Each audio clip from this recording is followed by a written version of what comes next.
For most car manufacturers, a crash test often means sending about a dozen cars to a crash test facility where the vehicles will be tortured, destroyed, and abandoned in most cases. The more expensive the car is, the more money its maker has to spend for the tests. Here are some of the biggest spenders in the industry. Number 10. Range Rover Velar. The Velar itself is supposed to fill the gap between two other popular models, the Range Rover Sport and the Range Rover Evoque. A job it's done quite well with its 376 horsepower V6 engine, complemented with massive interior to house that high-tech comfort. Euro NCAP has tested the 2017 model, and the car passed with flying colors. In fact, it earned an overall excellent performance in crash protection thanks to the comprehensive crash avoidance technology. The passenger dummy used in the frontal offset test remained in good shape in all critical body areas. The passenger compartment also stayed stable upon impact. On the more severe side pole impact, the Range Rover Velar even scored maximum points. Moreover, the emergency braking system was shown to be effective to help avoid collisions at almost all test speeds.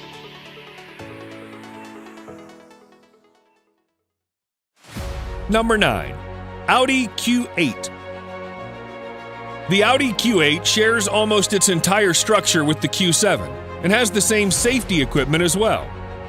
Key safety features include standard forward collision warning, automated emergency braking, and blind spot monitoring, among others.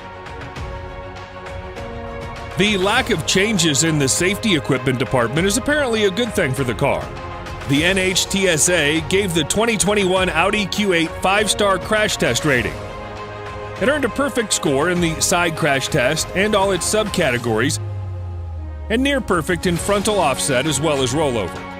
The IIHS even named it a top safety pick, which means it has a good safety rating for driver and passengers, roof strength, front crash prevention system for both vehicle-to-vehicle and vehicle-to-pedestrian assessment.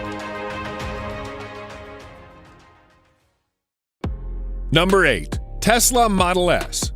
The 2014 Tesla Model S safety rating is perfect.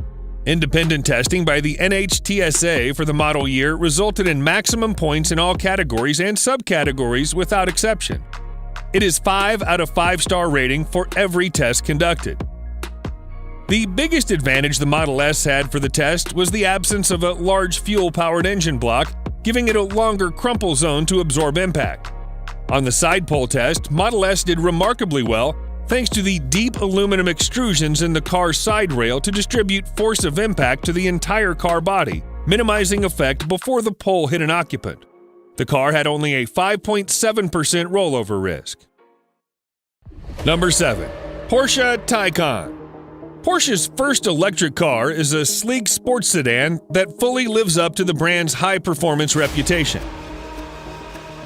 Although the Euro NCAP gave the Porsche Taycan an overall 5 out of 5-star rating, which is the highest possible score, the car only scored marginal in rear-end collision, in which protection against whiplash injuries on the head restraints and front seats still had room for improvement. The same thing applied to the rear seats. Another problem was also discovered during frontal offset tests, more specifically risk of injuries to child occupants. Protection for critical body areas was good except in the neck, which in a real-world situation could likely be fatal.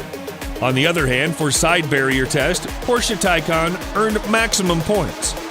Passenger detection system added with autonomous emergency braking worked flawlessly to avoid collision with pedestrian, cyclist, and other vehicles as well. Number 6. Mercedes-Benz G-Class. The 2020 G-Class has not been crash tested by the NHTSA or the Insurance Institute for Highway Safety. In Europe, the 2019 model has been reviewed by the Euro NCAP, and it came out earning a perfect score of 5 stars. In both side pole impact and side barrier tests, the G-Class proved to be a safe vehicle as all critical body areas of the occupant were well protected. For that, it earned maximum points. Similar to the Taycan, automatic emergency braking comes standard in the G-Class. even when driven at highway speed. The lane assistance system worked very well to prevent inadvertent drifting out of the lane and some other more critical situations.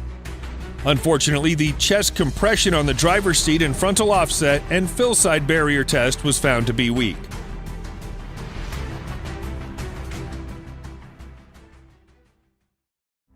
Number 5. Mercedes-Benz SLS AMG. Even by today's standard, the SLS AMG is an incredible machine built for speed thanks to its 6.2-liter V8 that generates 583 horsepower. Just like many other supercars, neither the NHTSA nor IHS has crash tested it. Even the Euro NCAP has no safety rating for it. That said, online videos of a crash test show that the sleek long hood does a remarkable job in absorbing the impact of a frontal crash to the point where the windshield remains intact following a direct hit. An inverted SLS AMG has been tested too to see if its gull wing survived a rollover, and it did. In fact, the doors automatically popped open in the event of a rollover to let passengers escape easily.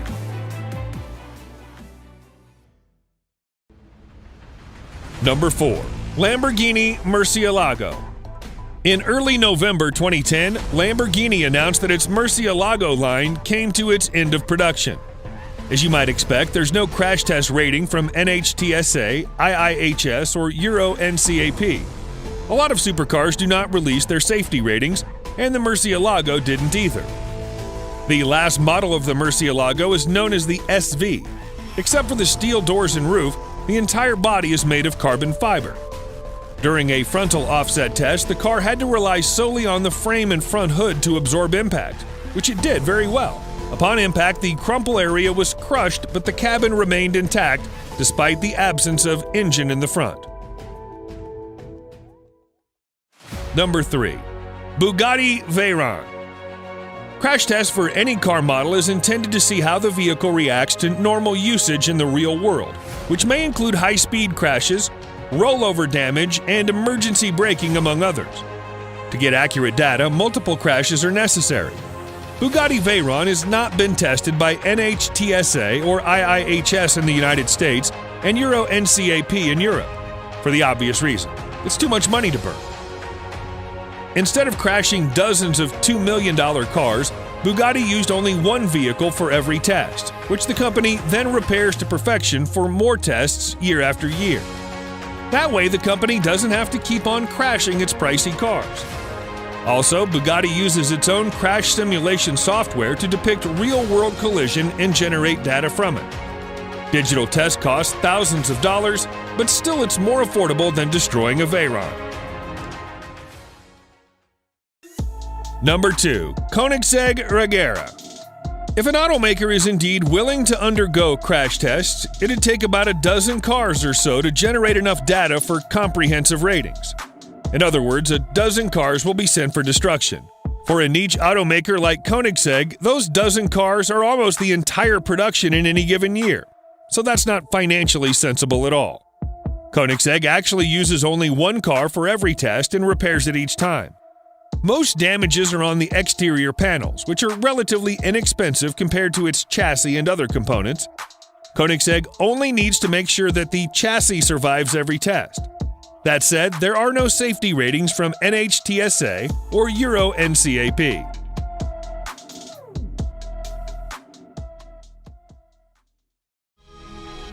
Number 1. Pagani Huayra.